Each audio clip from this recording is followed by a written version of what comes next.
نحمده ونستعينه ونستغفره ونؤمن به ونتوكل عليه ونعوذ بالله من شرور أنفسنا ومن سيئات أعمالنا من يهد الله فلا مضل له ومن يضلل فلا هادي له أشهد أن لا إله إلا الله وحده لا شريك له وأشهد أن سيدنا ونبينا ومولانا محمدا عبده ورسوله أرسله ربه بالحق بشيرا ونذيرا وداعيا إلى الله بإذنه وسراجا منيرا صلى الله تعالى عليه وعلى آله وصحبه وبارك وسلم تسليما كثيرا.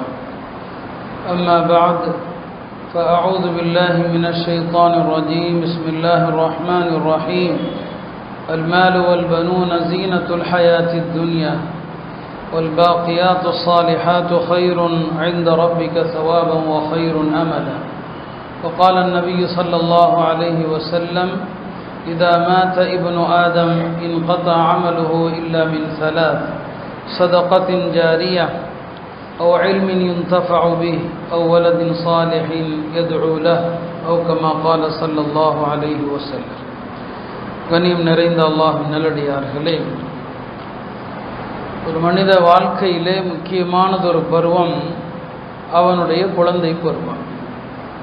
இந்த குழந்தை பருவத்திலே அவன் எந்த விதத்திலே பழக்கப்படுத்தப்படுகிறானோ, என்னென்ன விஷயங்கள் பயிற்றுவிக்கப்படுகிறானோ, எந்த சூழல் அவனுக்கு உருவாகிறதோ அதுதான் அவனது வாழ்க்கையின் இறுதி காலம் வரை அவன் எப்படி இருக்கப் போகிறான் என்பதை தீர்மானிக்கிறது.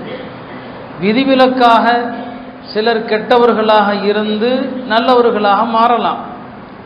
ஆனால் பொதுவாக என்ன, ஒரு மனிதனுடைய குழந்தை பருவத்தில் அவன் என்னென்ன பயிற்றுவிக்கப்படுகிறான், குழந்தை பருவத்திலே அவன் பார்க்கக்கூடியவைகள் என்ன, அவன் கேட்கக்கூடியவைகள் என்ன, அவன் எந்த சூழல் இருக்கிறான், இதுதான் ஒரு மனிதனுடைய வாழ்க்கையை, பழக்க வழக்கங்களே நல்லவனாகுவதா கெட்டவனாகுவதா என்பதை தீர்மானிக்கிறது.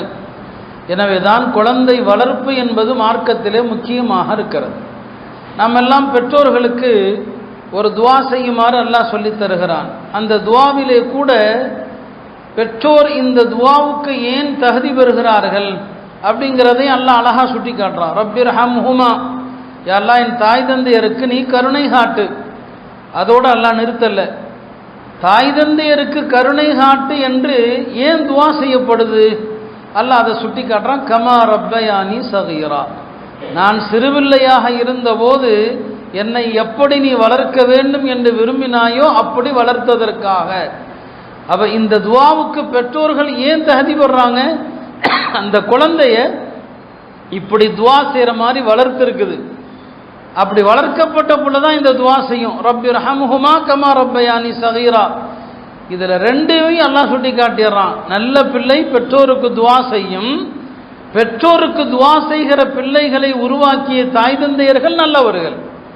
அதுதான் குர்ஆனுடைய அற்புதம். இந்த ஒரே வசனத்தில் அல்லாஹ் ரெண்டையும் சுட்டி காட்டுறான். அப்போ குழந்தைகள் நம்முடைய மிகப்பெரிய பொறுப்பு, நாம் ஏற்றிருக்கிற பொறுப்புகளில் பெரிய பொறுப்பு அதுதான். நபி ஸல்லல்லாஹு அலைஹி வஸல்லம் உடைய ரத்தின சுருக்கமான ஹதீஸுகளில் ஒன்று, எல்லா மனிதனுடைய பொறுப்பையும் இந்த ஹதீஸ் உணர்த்திவிடும். குல்லுக்கும் ராயின், உங்களில் எல்லோருமே பொறுப்பாளர்கள்.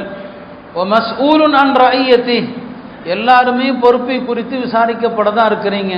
பிறகு எல்லாரையும் சொல்லுவாங்க, அல் இமாமு ராயின், ஒரு ஆட்சி தலைவராக இருப்பவர் அவர் தன்னுடைய பிரஜைகளுக்கு பொறுப்பாளர். மஸ்ஊலுன் அன் ரஅய்யதி, தன்னுடைய பிரஜைகளிடம் எப்படி நடந்தார் என்று அவர் விசாரிக்கப்படுவார். உலகத்திலே நல்ல ஆட்சியாளர்களும் கடந்து சென்றவர்கள் உண்டு, தீயவர்களும் கடந்தவர்கள் உண்டு. தீய ஆட்சியாளர்கள் உலகத்திலே எத்தகைய முடிவுகளை சந்திக்கிறார்கள் என்பதை கடந்த கால வரலாறுகளும் நிரூபிக்கிறது, சமகால வரலாறும் நிரூபிக்கிறது. சிரியாவிலே 50 ஆண்டு காலங்கள் ஷியா பிரிவை சார்ந்த, அலவி பிரிவை சார்ந்த மிக மோசமான தந்தை மகன்கள் ஹாஃபிதுல் அசத், பஷாருல் அசத் 50 ஆண்டு காலங்கள் ஒரு கொடுங்கோல் ஆட்சி நடத்தினாங்க. அந்த நாட்டினுடைய 90% மக்கள் அஹ்லு சுன்னா பிரிவை சார்ந்தவர்கள். 10% ஷியாக்கள் ஈரானுடைய ஆதரவோடு 50 ஆண்டு காலம் அநியாயம் பண்ணாங்க. இன்னைக்கு அந்த அதிபர் இருக்கிறாரா இல்லையான்னு தெரியல. ஓடி போயிட்டாருன்னு சொல்லப்படுது, ரஷ்யாவில் இருக்கிறாருன்னு சொல்லப்படுது, விமான ரோடார் கண்ட்ரோலை விட்டும் போயிடுச்சு, உயிர் போயிருங்க, செத்து போயிருக்கலாம். மொத்தத்தில் அநியாயக்காரனுடைய முடிவு என்னவென்பதை அல்லாஹ் காட்டுறான். நமக்கு அதுவல்ல தலைப்பு. ஒரு ஆட்சியாளர் எப்படி நடந்தார் மறுமையில் விசாரிக்கப்படும். மோசமான ஆட்சியாளர்களுடைய பிட்டத்தில் பெரிய கொடி நடப்படும். பெருமானார் சொன்னாங்க, மக்களை கொடுமைப்படுத்திய ஆட்சியாளர்கள் இருக்கிறாங்க இல்லையா, அவங்களுக்கு அல்லாஹ் கொடியை எங்க நட்டுறான் பாருங்க, பிட்டத்தில். பிட்டனா புரியுதா அவங்களுக்கு? கழிவுகள் வெளியேறுகிற துவாரத்தில் பெரிய கொடியை நட்டிடுவான். இவன் தான் மக்களை ஏமாத்தி மக்களுக்கு துரோகம் செய்த ஆட்சியாளன் என்று. ஆட்சியாளர்கள் பதவியில் இருக்கிற வரைக்கும் அவங்களுடைய அந்த பதவியின் மோகமும் பதவியின் அந்த மமதையும், என்ன அநியாயம் செஞ்சாலும் தன்னை யாரும் ஒன்று செய்ய முடியாது என்ற மமதையில தான் இருப்பாங்க. ஆனால் அல்லாஹ் அநியாயக்காரர்களை விட்டு வைக்கிறது இல்லை. உலகத்திலேயே மோசமான முடிவு அவர்களுக்கு உண்டு என்பதை தான் வரலாறுகள் நிரூபிக்கும். மறுமையில் கேள்வி கணக்கு இருக்குது. மேலும் சொன்னாங்க, அர்ரஜுலு ராஇன் ஃபீ அஹ்லி, ஒரு மனிதன் தன்னுடைய குடும்பத்தார் விஷயத்திலே பொறுப்பாளர். அந்த குடும்பத்தார் விஷயத்திலே, மனைவி மக்களுடைய விஷயத்திலே எப்படி நடந்தான் விசாரிக்கப்படுவார். வல்மர்அத்து ராஇயத்துன் ஃபீ பைத்தி ஜௌஜிஹா, ஒரு பெண்ணானவள் கணவனுடைய வீட்டிற்கு பொறுப்பாளியாக இருக்கிறார். அவள் அந்த வீட்டை எப்படி பராமரித்தால், குழந்தைகளை எப்படி வளர்த்தால், எல்லா விஷயங்களும் மறுமையில் கேள்வி கணக்கு உண்டு. எல்லாருக்குமே பொறுப்பு இருக்கிறது. அருமையானவர்களே, அந்த வகையில தான் இந்த குழந்தைகள் தான் நம் மீது சுமத்தப்பட்ட பெரிய பொறுப்பு. குர்ஆன்ல நீங்க பாருங்க, பல நபிமார்களுக்கு அல்லாஹ் நீண்ட காலம் குழந்தைகள் இல்லாமல் பிறகு அல்லாஹ் அவங்களுக்கு குழந்தையை கொடுத்தான். அந்த குழந்தையை கொடுக்கிற நேரத்தில் அல்லாஹ் உமக்கு ஒரு குழந்தையை தருவோம் அப்படின்னு சும்மா சொல்லிட்டு போகல. இப்ராஹிம் அலைஹிஸ்ஸலாமுக்கு குழந்தையை குறித்த தகவலை சொல்லும் போதும் சரி, ஜக்கரியா அலைஹிஸ்ஸலாமுக்கு குழந்தையை குறித்த தகவல் சொல்லும் போதும் சரி, அல்லாஹ் பயன்படுத்துகிற வார்த்தை என்ன? இன்னா நுபஷ்ஷிருக. இது ஜக்கரியா அலைஹிஸ்ஸலாம் விஷயத்தில் வரும். இப்ராஹிம் அலைஹிஸ்ஸலாமுடைய மனைவியை பார்த்து சொல்லப்படும், ஃபபஷ்ஷர்னாஹு பி இஸ்ஹாக. ரெண்டு இடத்துலையும் அல்லாஹ் சொல்றான், உங்களுக்கு ஒரு சுப செய்தியை சொல்கிறோம். அப்போ குழந்தைகள் அல்லாஹுடைய புறத்திலிருந்து நமக்கு அருளப்படுகிற சுப செய்தி இல்லையா? குழந்தை பாக்கியம் அவ்வளவு பாக்கியம். அது குர்ஆன் திருமறையில் உங்களை நரகத்தை விட்டும் காத்துக்குங்கன்னு சொல்லல, கு அன்ஃபுஸக்கும் வ அஹ்லீக்கும் நாரா, உங்களையும் உங்களது பிள்ளைகளையும் நரக நெருப்பில் இருந்து காத்து கொள்ளுங்கள் என்று தான் சொல்லுது. இப்போ குழந்தைகளை வளர்த்து நல்ல பிள்ளைகளாக உருவாக்குவது சாதாரணமானதல்ல. ஏன்னா நாம் வாழுகிற இந்த சூழல்ல பிள்ளைகள் ரொம்ப கெட்டு போயிடுறாங்க, போதைக்கு அடிமையாகிறாங்க இல்லையா? பல முஸ்லீம் ஊர்களில் போதைக்கு பிடிபடுகிற வாலிபர்களில் அதிகமாக முஸ்லீம் பேர் அடிபடுது. நம்ம ஊருன்னு சொல்லலை, பல ஊர்களில் போதைப் பொருள்கள் கடத்தல்கள் விஷயத்தில் அதிகம் பிடிபடக்கூடியவர்களாக முஸ்லீம் வாலிபர்கள் இருக்கிறாங்க. எவ்வளோ பெரிய கைசேதம் அது! தாய் தந்தையருடைய அலட்சியம் தானே காரணமாக இருக்குது. அபூபக்கர் இப்னு ஐயாஷ் என்று ஒரு பெரிய அறிஞர், ஒரு நாள் தன்னுடைய மகனிடத்தில் தன்னுடைய அறை ரூம் ஒன்றை காட்டினார். சொன்னார், மகனே, எனக்கு பிறகு இந்த ரூமில் நீ தான் இருக்க போற, இந்த ரூமில் பாவம் செஞ்சிடாதப்பா, இந்த ரூமில் பாவம் செஞ்சிடாத. ஏன் தெரியுமா? நான் இந்த ரூமில் மட்டுமே 1000 குர்ஆன் ஓதிருக்கிறேன்னு சொன்னார். 1000 ஹத்தம் இந்த ரூமில் மட்டும். மொத்த குர்ஆனை சொல்லலை, பள்ளியாசல ஓதுனது மற்ற இடங்களில் ஓதுனதுலாம் கணக்கில் இல்லை. இந்த அறையில் நான் 1000 குர்ஆன் ஓதிருக்கிறேன். 1000 குர்ஆன் ஓதுன இடத்துல நீ பாவம் செஞ்சு இந்த புனிதத்தை பாலாக்கிடாதுன்னு சொல்கிறார். ஒரு தாயும் தந்தையும் எத்தகையவர்களாக இருந்தால் இந்த வார்த்தை வரும், யோசிச்சு பாருங்க. அப்போ குழந்தைகள் வளர்ப்பு அவ்வளோ முக்கியமானது. மனிதன் இறந்த பிறகு ஒரு மனிதனை கரை சேர்க்கிற காரியங்கள் என்று 3 சொல்லுவாங்க. இதா மாத இப்னு ஆதம் இன்கத அமலு, மனுஷன் இறந்துட்டா எல்லா அமலும் முடிஞ்சு, எல்லாம் நின்றும். எல்லாமின் சலாஸ், 3 அமல்களை தவிர. சதகத்துன் ஜாரியா, நிலைத்து நிற்கிற தர்மங்கள். இல்மின் யுன்தஃபஉ பிஹ், அவர் நிலையாக பயன்பெறுகிற விதத்தில் விட்டு சென்ற கல்வி. அவ்வலதின் சாலிஹின் யதுஉ லஹு, தனக்காக துஆ செய்கிற நல்ல பிள்ளைகள். இப்போ இந்த கஞ்சாவுக்கு அடிமையான பிள்ளைகள் நமக்கு துஆ செய்வாங்களா? யோசிச்சு பாருங்க. போதைப் பொருளுக்கு அடிமையான இந்த பிள்ளைங்க நமக்காண்டி துஆ செய்வாங்களா? நாம் கபருக்கு போன பிறகு அல்லாஹ் என் தந்தையை மன்னித்து விடு என்று சொல்வார்களா? யோசிச்சு பாருங்க. இவ்வளவு மோசமான கலாச்சாரத்திற்கும் பழக்க வழக்கங்களுக்கும் இன்றைய தலைமுறை அடிமையாகிவிட்டதை நம்ம யோசிக்கணும். இந்த குழந்தை வளர்ப்புல முதல்ல ஆரம்பமே எங்கிருந்து? குழந்தைகளுக்கு நல்ல தாயை தேர்வு செய்கிறது. அப்படியானா ஒரு மனிதன் திருமணத்திற்கு முன்னால தன்னை பற்றி யோசிக்கக்கூடாது, எனக்கு அழகான மனைவி வேண்டும் என்று யோசிக்கக்கூடாது. நாளை என் குழந்தைகளை நல்ல பிள்ளைகளாக உருவாக்கக்கூடிய தாய் வேண்டும். மனுஷன் அப்படி யோசிச்சான்னு சொன்னால் சமூகம் சீராயிடும். எல்லாருமே அழகா இருக்கணும் பெண், அவ்வளோதான். இந்த ஒற்றை குறிக்கோள் தான். உடல் சார்ந்த காமம் சார்ந்த ஒரே கோணத்தில் மட்டுமே திருமணத்தை பார்க்கப்படுது. பெருமானார் ஸல்லல்லாஹு அலைஹி சொல்லுவாங்க, அலஹா துன்கஹுல் மர்அத்து லி அர்பா, ஒரு பெண் 4 விஷயங்களுக்காக திருமணம் செய்யப்படுகிறார். லிமாலிஹா, சில பேர் அவருடைய செல்வத்திற்காக, லிஹசபிஹா, சில பேர் அவருடைய குடும்பத்திற்காக, ஒலி ஜமாலிஹா, சில பேர் அழகுக்காக கல்யாணம் பண்றான், ஒலி தீனிஹா, ஒரு சில பேர் தான் மார்க்கத்துக்காண்டி கல்யாணம் பண்றாங்க. ஃபஃபர் பிதாத்தி தீன், இந்த ஹதீஸை யாரை பார்த்து சொன்னாங்களோ அந்த சஹாபி அபூ ஹுரைராட்ட சொல்லுவாங்க, அபூ ஹுரைரா, மார்க்கப்பற்றுள்ள பெண்ணை மனமுடித்து வெற்றி அடைந்துகொள் என்று நபி ஸல்லல்லாஹு அலைஹி சொன்னாங்க.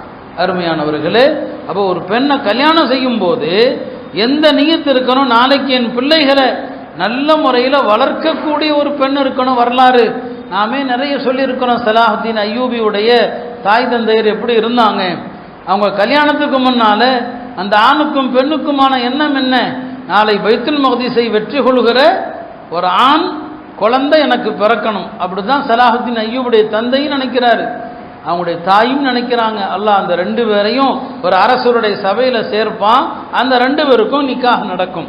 வாழ்க்கையில் எவ்வளோ பெரிய லட்சியங்கள் அவங்களுக்கு. இன்னைக்கு திருமணமாகிறவர்கள் அத்தகைய லட்சியங்களோடு திருமணம் செய்வது கிடையாது. அருமையானவர்களே, இஸ்லாத்தில் எந்த குழந்தையுமே வீணாக விட்டுறப்படக்கூடாது. எந்த குழந்தையானாலும் சரி. எந்த குழந்தைனா என்ன அர்த்தம், ஒரு பெண்மணி தவறு செஞ்சிட்டாங்க, அந்த பெண்ணுக்கே ஒரு குழந்தை உருவாயிடுச்சு இல்லையா, அது தவறான வழியில் பிறந்த உருவான குழந்தை தான். அந்த குழந்தையும் கலைக்க அனுமதி இல்லை. இஸ்லாமிய சட்டப்படி அந்த பெண் இஸ்லாமிய நாட்டில் இருந்தால் அந்த குழந்தையை பெறுகிற வரைக்கும் அவளுக்கே தண்டனை இல்லை. பெருமானார் ஸல்லல்லாஹு அலைஹி வஸல்லம் சமூகத்தில் அப்படிதான் ஒரு பெண்மணி தவறு செஞ்சிருவாங்க, தவறை ஒத்துக்கொண்டு வருவாங்க, யார சூழலாம் என்ன தூய்மைப்படுத்துங்கன்னு சொல்லி அந்த அம்மா தண்டனையை நிறைவேற்ற சொல்லுது. கல்லடி தண்டனை கொடுக்கணும், கல்லறி தண்டனை கொடுத்தா அந்த அம்மா இறந்துடும், வயிற்றுல குழந்தை இருக்குது, அந்த அம்மாவுக்காக அந்த குழந்தைய மார்க்கத்தில் அழிக்க அனுமதி இல்லை, போய் குழந்தைய பெற்றுட்டுவான்னு சொல்லுவாங்க. அந்த அம்மா குழந்தைய பெற்றுட்டு வருவாங்க, யார சொல்லலாம் குழந்தை பெற்றுட்டேன் வர சொன்னீங்க, இப்போ எனக்கு தண்டனை கொடுங்க. ரசூல் ஸல்லல்லாஹு அலைஹி வஸல்லம் இந்த குழந்தைக்கு யாராவது பொறுப்பேற்காத வரை இந்த தாயை அடிக்க முடியாது. இந்த குழந்தை இத்தனைக்கு நம்ம அந்த குழந்தைய எப்படி பார்ப்போம், ரசூல் ஸல்லல்லாஹு எப்படி பார்க்குறோம், இந்த குழந்தை யாராவது பொறுப்பெடுக்கணும். சொன்னாங்க, அந்த அம்மாட்ட நீ போயிட்டு வா, பால்குடி காலத்தை எல்லாம் முடிச்சுட்டு வா. பால்குடி காலத்தையும் நிறைவு செய்து விட்டு அந்த அம்மா வருவாங்க. யார சொல்லதான் பாருங்க, பால்குடி காலம் முடிஞ்சிருச்சு பாருங்க, என் குழந்தை கையில் ரொட்டி துண்டு வச்சிருக்கு சாப்பிடுது, இப்போ எனக்கு தண்டனை கொடுங்க. பெருமானார் அப்பையும் யோசிப்பாங்க, 2 வயசு முடிஞ்சிருச்சு தான். இப்போ கூட்டத்தை பார்த்து கேட்பாங்க, இந்த குழந்தைய வளர்த்து ஆளார்ப்பதற்கு யாராவது பொறுப்பு இருக்கிறீங்களான்னு கேட்பாங்க. ஒரு சஹாபி, நான் பொறுப்பெடுக்கிறேன், என்னுடைய பொறுப்பு இந்த குழந்தைய வளர்த்துக்கிறேன். அதுக்கப்புறம் தான் பெருமானார் சொல்லுவாங்க, இந்த பெண்ணுக்கு தண்டனை கொடுங்கன்னு சொல்லி. ஒரு தவறான முறையில் பிறந்த அந்த குழந்தையும் வீணாயிடக்கூடாது சமூகத்தில். அந்த குழந்தையை வளர்ப்பதற்கான ஒரு நபரை நியமித்து அந்த குழந்தையை ஒப்படைச்சிட்டு தான் அந்த தாய்க்கு தண்டனை கொடுக்குறாங்க. இதுதான் இஸ்லாமிய அடிப்படையில் எந்த குழந்தையும் வீணாக போயிடக்கூடாது என்பது தான். அருமையானவர்களே, அந்த அடிப்படையில் குழந்தைகளை எப்படியெல்லாம் நாம் பராமரிக்கணும், பல விஷயங்கள் முன்பே சொல்லியிருக்கிறோம். நினைவுபடுத்த மீண்டும் மீண்டும் சொல்ல வேண்டியது இருக்குது. குழந்தை பிறந்ததும் தவறாமல் பாங்கு சொல்லிருங்க. இன்றைய சூழ்நிலையில் சில மருத்துவ காரணங்களுக்காக மருத்துவர்கள் குழந்தை பிறந்தும் கூட அந்த குழந்தைய எல்லாரும் பார்க்க அனுமதிக்காம, உடனே கையில் கொடுக்காம சில நாட்கள் அப்படியே தனியாக இருக்கணும்னு நினைக்கிறாங்க. சரி, அது மருத்துவ காரணம், சம்மதிக்க வேண்டியதுதான். ஆனால் நாம் கோரிக்கை வைக்கணும், பாங்கு மட்டும் சொல்லிட்டு குழந்தைய கொடுத்துட்றோம். பாங்கு சொல்லிடுங்க. குழந்தை பிறந்து வாரக்கணக்கில் நாட்கணக்கில் பாங்கு சொல்லாமல் விடுறது அந்த குழந்தை கெட்டு போக காரணமாயிடலாம். முதல்ல பாங்கு.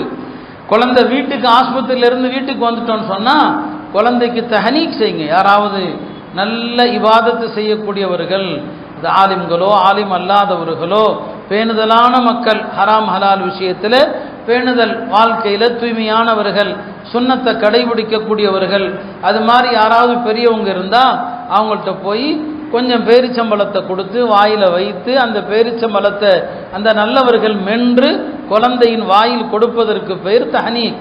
பெருமானாருடைய காலத்தில் எந்த குழந்தை பிறந்தாலும் கொண்டு வந்துடுவாங்க நபிகளாரத்தில். பல நேரங்களில் அந்த குழந்தைகள் பெருமானார் மீது சிறுநீர் கழித்து விடும். நாம் அஜத்திட்டை வேறு யார்ட்டையாவது கொண்டு போகிறப்போ குழந்தைக்கு பேம்பஸ் கட்டி கொண்டு போகிறோம். குழந்தைகள் சிறுநீர் கழித்தா அசிங்கப்பட தேவையில்லை.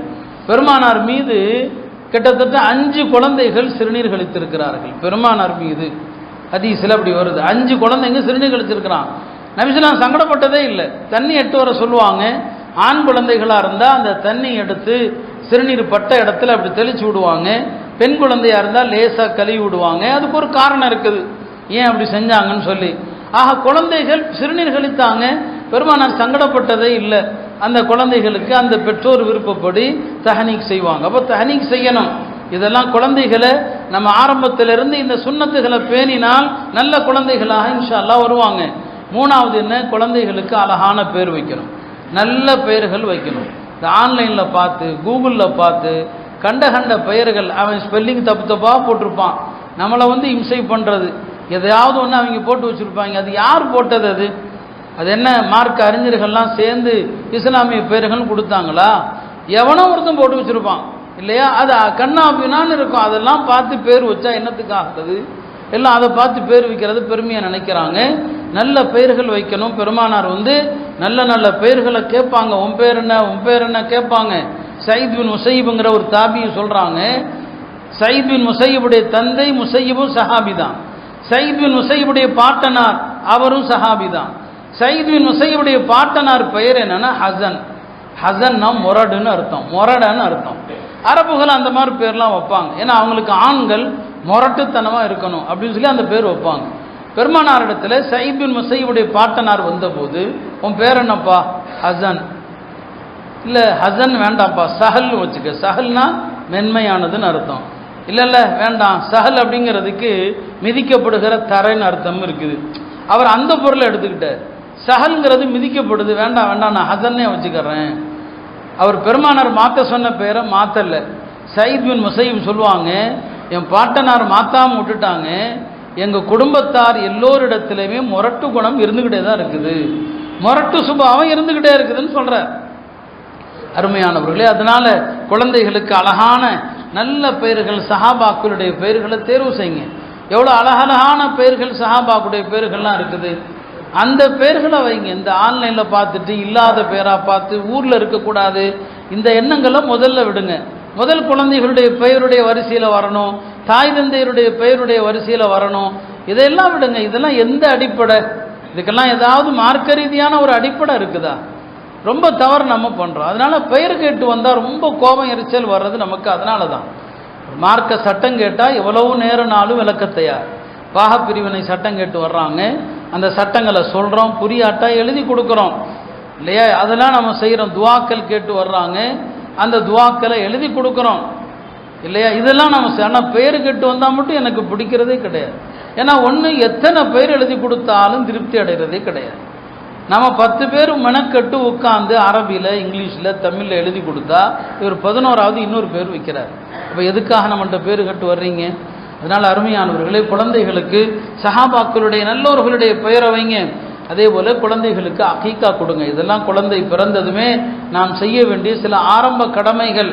அடுத்தது என்ன? குழந்தைகள் வளர ஆரம்பிக்க அந்த குழந்தைகள்கிட்ட எப்படி நடக்கணும்? பெருமானார் ஸல்லல்லாஹு அலைஹி வஸல்லம் சொன்னாங்க, குழந்தைகள் வளர ஆரம்பிக்கும் போது 3 விஷயங்களுடைய பிரியத்தை ஊட்டுங்க. என்னுடைய பிரியத்தை அவங்களுக்கு கற்றுக் கொடுங்கள், என் குடும்பத்தாருடைய பிரியத்தை கற்றுக் கொடுங்க, குரானை ஓத கற்றுக் கொடுங்க. குழந்தைய இருக்கும் போதே அல்லான்னு சொல்லணும், குரானுடைய சூறாக்களை ஓதி பழக்கணும். ஏன்னா குரானை மரணம் செய்தவர்கள் நாளை மறுமையில் அல்லாஹ்வுடைய அர்ஷுடைய நிழலுக்கு கீழ் நபிமார்களோடு இருப்பாங்கன்னு சொன்னாங்க நபி ஸல்லல்லாஹு அலைஹி வஸல்லம். அப்போ குழந்தைகளுக்கு குரானை கற்றுக் கொடுங்கன்னு சொன்னாங்க. இதெல்லாம் அடிப்படையான விஷயங்கள்.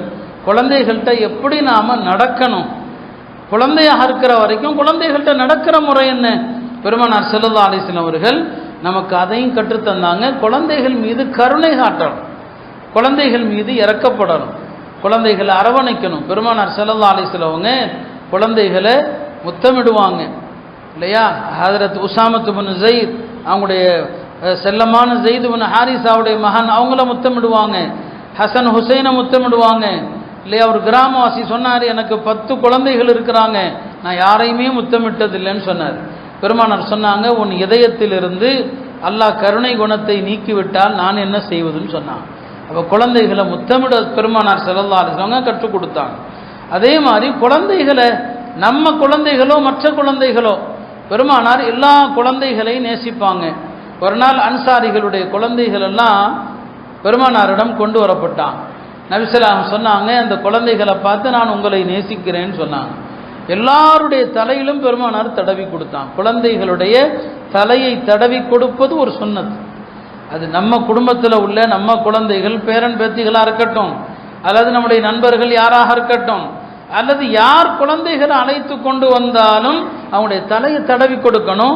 ஜாபிர் ரலியல்லாஹு அவர்கள் சொல்றாங்க, அப்ப அவரும் அந்த சின்ன பையனுடைய கூட்டத்தில் இருக்கிறார். பெருமானார் என் தலையையும் தடவி கொடுத்தாங்க. பெருமானாருடைய கரத்தில் இருந்து வந்த நறுமணம் எப்படி இருந்துச்சுன்னா, ஒரு நறுமணம் வைக்கப்பட்ட ஒரு பாட்டில், ஒரு குடுவையில் ஒரு மனிதர் கையை முக்கி எடுத்தா எப்படி மணக்கும் அவர் சொல்றார். பெருமானாருடைய கரத்தில் இருந்து வந்த மனம் எப்படி இருந்துச்சுன்னா, ஒரு நறுமண குடுவையில் கையை முக்குனா எப்படி இருக்கும் அப்படி இருந்துச்சுன்னு சொல்றாரு. இதெல்லாம் பெருமானாருடைய உடம்பிலிருந்து வரக்கூடிய மனம். எல்லாத்தையும் தடவி கொடுப்பாங்க நபி ஸல்லல்லாஹு அலைஹி வஸல்லம். மதீனால பேரிச்சம்பழங்கள் முதல்ல அறுவடை செஞ்சதும் பெருமானார்ட்ட கொண்டு வருவாங்க. 2 காரியங்கள் நபி ஸல்லல்லாஹு அலைஹி வஸல்லம் செய்வாங்க. ஒன்று துஆ செய்வாங்க, யா அல்லாஹ் இந்த அறுவடையில பரக்கத்து செய். இரண்டாவது, குழந்தைகள் அங்கே யார் நிற்கிறாங்களோ முதல்ல அந்த குழந்தைகளை கூப்பிட்டு தான் அந்த பேரிச்சம்பழத்தை கொடுப்பாங்க. அந்த குழந்தைகளை அழைத்து தான் பேரிச்சம்பழத்தை பெருமானார் கொடுப்பாங்க. நபி ஸல்லல்லாஹு அலைஹி வஸல்லம் இன்னொரு சுன்னத் என்னன்னா, பயணத்திலிருந்து பெருமானார் திரும்பி வர்றாங்கன்னா பெருமானாரை வரவேற்பதற்கு குழந்தைகள் தான் நிறுத்தப்படணும், பெரியவங்க கிடையாது. அவங்க குடும்பத்தில் உள்ள சின்ன பிள்ளைங்களை எல்லாம் போய் நிறுத்திடுவாங்க எல்லாத்தையுமே. நபி ஸல்லல்லாஹு அலைஹி வஸல்லம் அந்த குழந்தைகளை வாகனத்தில் ஏற்றி கொண்டு அந்த குழந்தைகளோடு தான் மதீனாவுக்கு வருவாங்க. அந்த குழந்தைகளை அழைத்து கொண்டு தான் பெருமானார் ஸல்லல்லாஹு அலைஹி வஸல்லம் அவர்கள் மதீனாவுக்கு வருவாங்க. இதுதான் அவர்களுடைய பழக்கம். அருமையானவர்களே, நபி ஸல்லல்லாஹு அலைஹி வஸல்லம் அப்படியே வீதிகளில் போய் கொண்டிருந்தா சின்ன பசங்க விளையாடிட்டு இருப்பாங்க. அந்த சின்ன பசங்களை பார்த்தா அஸ்ஸலாமு அலைக்கும் யா சுபியான், சிறுவர்களே உங்கள் மீது சலாம் உண்டாகுக. சின்ன குழந்தைகளை கூப்பிட்டு அவர்களை அழைத்து பெருமானார் ஸல்லல்லாஹு அலைஹி வஸல்லம் அவர்கள் சலாம் சொல்லுவாங்க. எப்போதுமே அந்த குழந்தைகளிடத்தில் அவங்கள்ட்ட அன்பாக தான் இருப்பாங்க. குடும்பத்தில் யாராவது இறந்து அனாதைகள் ஆயிட்டா, பெருமானாருடைய சச்சா மகன் ஹஜ்ரத் அலியுடைய சகோதரர் ஜாஃபர் இப்னு அபி தாலிப், ஜாஃபர் ரலியல்லாஹு அவர்கள் மீது பெருமானார் ரொம்ப பிரியமாக இருப்பாங்க. ஜாஃபர் பெருமானாரை போலவே இருப்பார், அசல்ல நபி ஸல்லல்லாஹு அலைஹி வஸல்லம் அவங்கள மாதிரி அப்படியே இருப்பார் ஜாஃபர். அவர் அபிசீனியாவிலிருந்து ஹிஜ்ரத் செய்து அங்கிருந்து மதீனா வந்த நேரத்தில் அவரை வரவேற்க பெருமானார் துள்ளி குதிச்சாங்க. அந்த நேரத்தில் ஹைபர் வெற்றி கொள்ளப்பட்ட நேரம். பெருமானார் சொல்லுவாங்க, என்னுடைய மகிழ்ச்சிக்கு காரணம் ஹைபர் வெற்றியா ஜாஃபருடைய வருகையான்னு தெரியல. அப்போ எவ்வளோ அவர் மேலே பாசம் வச்சுருப்பாங்க. அத்தகைய ஒரு நபர் இறந்தா, அதுவும் போரில் கொல்லப்பட்டா, அவங்க தான் மூத்தா போரில் ஜாஃபர் இப்னு அபி தாலிப் அவர்கள் ஷஹீதாயிட்டாங்க, கொல்லப்பட்டுட்டாங்க. அவங்களுடைய 2 மகன்கள், ஒருத்தர் பேர் முஹம்மத், ஒருத்தர் பேர் அப்துல்லா. நபி ஸல்லல்லாஹு அலைஹி வஸல்லம் அவர் இறந்தது, ஜாஃபர் இறந்த செய்தி கிடைத்ததுமே அவங்களுடைய மனைவி அஸ்மாவுடைய வீட்டுக்கு வருவாங்க. எங்கே என் பிள்ளைங்கன்னு தான் கேட்பாங்க, எங்கே என்னுடைய பிள்ளைங்கன்னு சொல்லி. அந்த 2 பிள்ளைகளையும் கொண்டு வரப்படும்.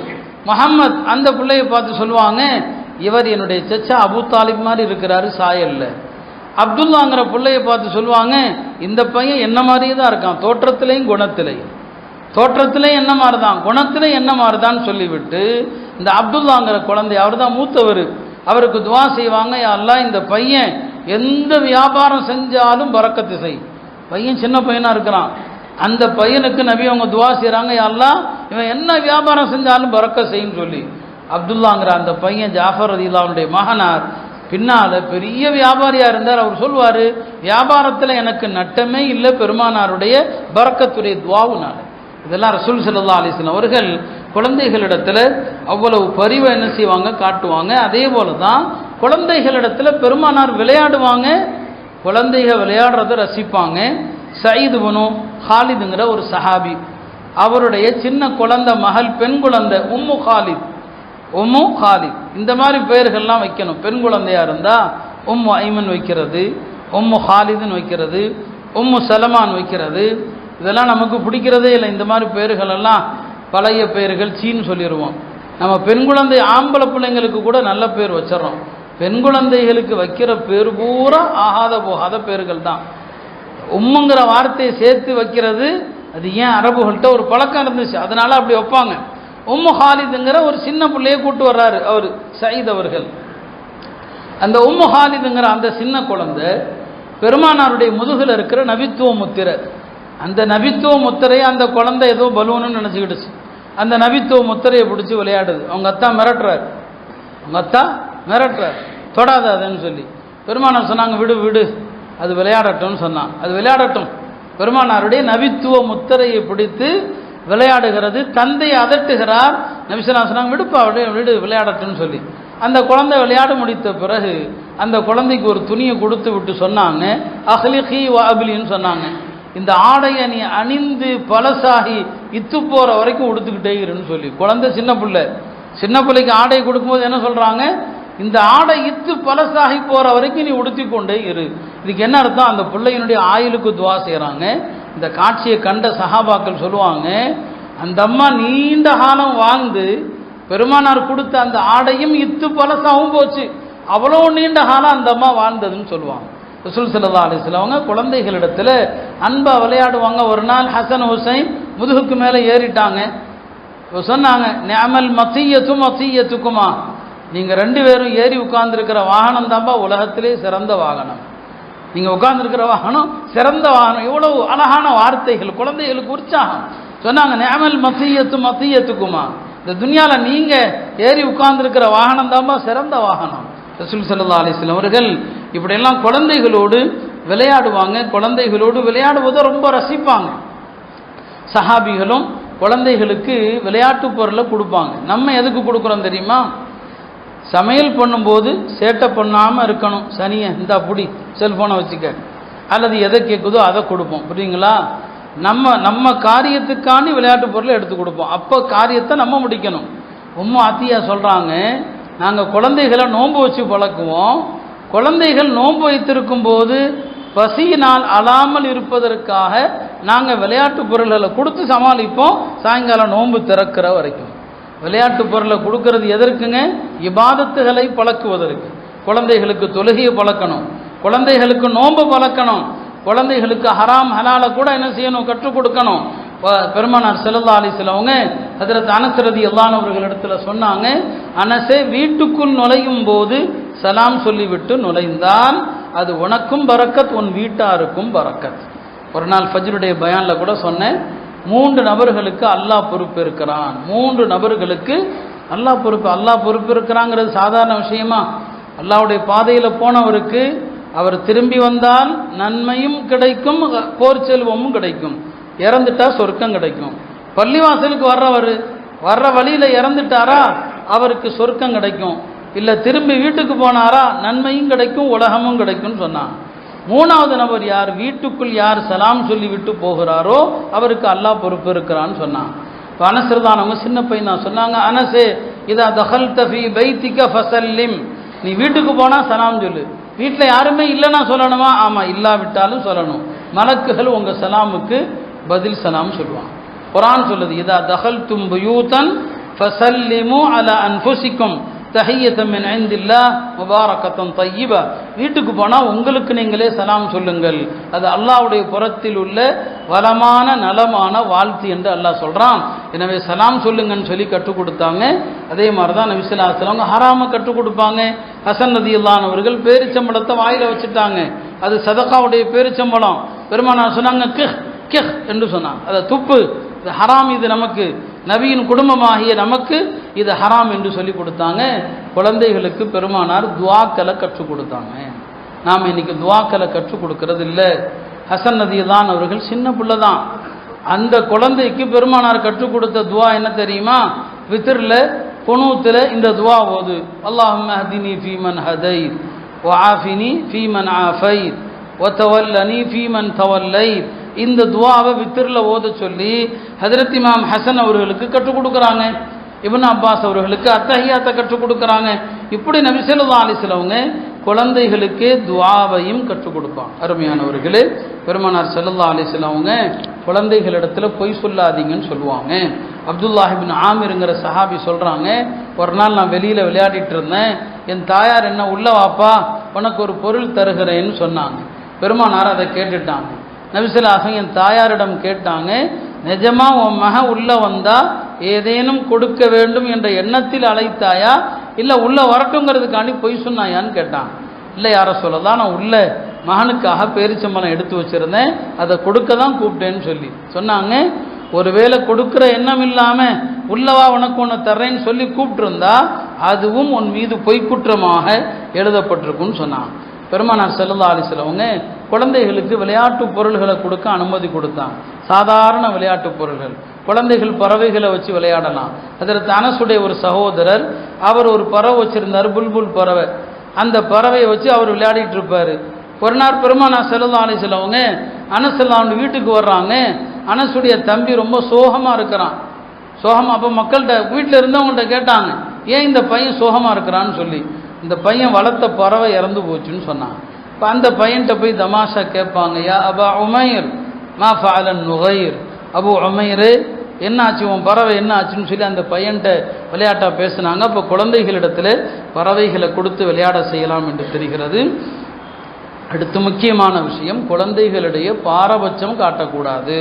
பெருமானார் ஸல்லல்லாஹு அலைஹி வஸல்லம் சொன்னாங்க, அல்லாஹ்வுடைய வலப்புறத்தில் ஒலியினால் ஆன ஒரு மேடை அமைக்கப்படும். அல்லாஹ்வுடைய வலப்புறத்தில் ஒலியினால் ஆன ஒரு மேடை, அந்த மேடையில் யார் அமர வைக்கப்படுவாங்க? ஆட்சி அதிகாரத்தில் இருந்தாலும் நேர்மையாக நடப்பாங்க. குடும்பத்தில் பொறுப்பாளர்களாக இருந்தால் தன்னுடைய பிள்ளைகளிடத்தில் நேர்மையாக நடப்பாங்க. அவங்களுக்கு தான் அந்த மேடைன்னு சொல்லி, பிள்ளைகளுக்கு ஒரு குழந்தைக்கு அன்பளிப்பு கொடுக்கறது ஒரு கொலை கொடுக்காமல் இருக்கிறது, அதை மார்க்க வன்மையாக கண்டிக்கிறது. நுஅமான் இப்னு பஷீர் சொல்லுவாங்க, என் தாயார் என்னுடைய தந்தை இடத்துல எனக்காக ஒரு அன்பளிப்பு கொடுக்க சொன்னாங்க. அதுக்கு பெருமானாரை சாட்சியாக்க சொன்னாங்க. என் தந்தை பஷீர் அவர்களும் பெருமானாரிடம் யா ரசூலல்லாஹ், என் பையனுக்கு இந்த அன்பளிப்பு கொடுக்குறேன், நீங்கள் சாட்சியா இருங்க. பெருமானார் கேட்பாங்க, உமக்கு வேற பிள்ளைங்களாம் இருக்கிறாங்களான்னு சொல்லி. ஆம் யா ரசூலல்லாஹ் இருக்கிறாங்க. அவங்களுக்கெல்லாம் இந்த அன்பளிப்பு கொடுத்தியான்னு கேட்பாங்க. இல்லை கொடுக்கல. அப்படியான அநியாயத்துக்கு நான் சாட்சி சொல்ல மாட்டேன். எல்லா குழந்தைகள்கிட்டையும் சமமாக நடக்கணும், அநியாயம் செய்யக்கூடாது. ஒரு சஹாபி பெருமானாருடைய மஜ்லிஸில் இருக்கிறார், அவருடைய பையன் வர்றான், அந்த பையனை தூக்கி கொஞ்சறாரு, மடியில் உட்கார வைக்கிறார். கொஞ்ச நேரத்தில் பொம்பளை புள்ள வருது, அந்த குழந்தைய பக்கத்தில் உட்கார வைக்கிறாரு, கொஞ்சல்ல. நபி ஸல்லல்லாஹு அலைஹி வஸல்லம் மா அதல்த பைனகுமா, நீ ரெண்டு பேருக்கு மத்தியில் சமமாக நடக்கலன்னு சொன்னாங்க. உணர்வுகள், முத்தம் கொடுப்பதில் கூட பாரபட்சத்தை நபி ஸல்லல்லாஹு அலைஹி வஸல்லம் அவங்க வன்மையாக கண்டிச்சாங்க. குழந்தைகள்கிட்ட பாரபட்சம் காட்டக்கூடாது. இறுதியாக குழந்தைகளுக்கு எதிராக துவா செஞ்சிடாதீங்க. ஒரு ஹதீஸில் பெருமானார் சொன்னாங்க, லா ததுஉ அலா அன்ஃபுசிக்கும், உங்களுக்கு எதிராக துவா செய்யாதீங்க. வலா ததுஉ அலா அம்வாலிக்கும், உங்களுடைய செல்வங்களுக்கு எதிராக துவா செஞ்சிடாதீங்க. நம்ம வண்டி வாகனத்தை திட்டுறோமா இல்லையா, திடீர்னு எடுக்கல, ஸ்டார்ட் ஆகலை, நாசமாக போகிற வண்டி, அதான் செல்வத்தை திட்டுறது. செல்வத்தை திட்டாதீங்க. வலா ததுஉ அலா அவுலாதிக்கும், உங்களது குழந்தைகளுக்கு எதிராக துவா செஞ்சிடாதீங்க. நீங்கள் இந்த உங்களுக்கு எதிராக, உங்கள் பொருள்களுக்கு எதிராக, உங்கள் குழந்தைகளுக்கு எதிராக துவா செய்கிற அந்த நேரம் துவா ஏற்றுக்கொள்ளப்படுகிற நேரமாக இருந்து விட்டால் அது அப்படியே பலித்து விடும் சொன்னாங்க. இதை நாம் பல முறை சொல்லியிருக்கிறோம். தாய்மார்கள் கோபத்தில் கூட குழந்தைகளுக்கு துவா தான் செய்யணும், நல்ல துவா செய்யணும். கெட்ட துவா பத்வா செஞ்சிடக்கூடாது. இந்த பத்வா அந்த குழந்தைகள் சிறிய வயதில் இறக்க காரணமாகலாம், விபத்தில் அடிபட காரணமாகலாம். அதுதான் காரணம்னு சொல்லலை, அதுவும் காரணமாகலாம். எத்தனையோ நிகழ்வுகள் இருக்குது. எனவே நம்முடைய குழந்தைகள் மீது அன்பு செலுத்தி வளர்க்கணும். குழந்தைகளை எந்த நிலையிலுமே திட்டக்கூடாது. எல்லாம் அல்ல அல்லாஹ் மார்க்கம் விரும்பக்கூடிய விதத்திலே நம்முடைய குழந்தைகளை வளர்க்க அல்லாஹ் அருள் புரிவானாக. மழை காலமாக இருக்கிறது. மழை இல்லைன்னா என்ன செய்யணும், மழை வந்தால் என்ன செய்யணும், எல்லா விஷயத்தையும் மார்க்கம் கற்றுத்தருது. மழை பெய்யும் போது பெருமானார் துவா செய்வாங்க, சய்யிபன் நாஃபிஅன், யா அல்லாஹ் இதை பயனுள்ள மழையாக ஆக்குவாயாக. மழை பெய்யும் போது சொல்லணும், முத்திர்னா பிஃபதுலில்லா வரஹ்மத்தில்லா வரிஸ்கில்லா, அல்லாஹ்வுடைய அருளை கொண்டு, அல்லாஹ்வுடைய கருணையை கொண்டு, அல்லாஹ்வுடைய ரிஸ்கை கொண்டு எங்களுக்கு மழை பொழிஞ்சது. மழைக்கு காரணம் அது இதுன்னு சொல்லக்கூடாது.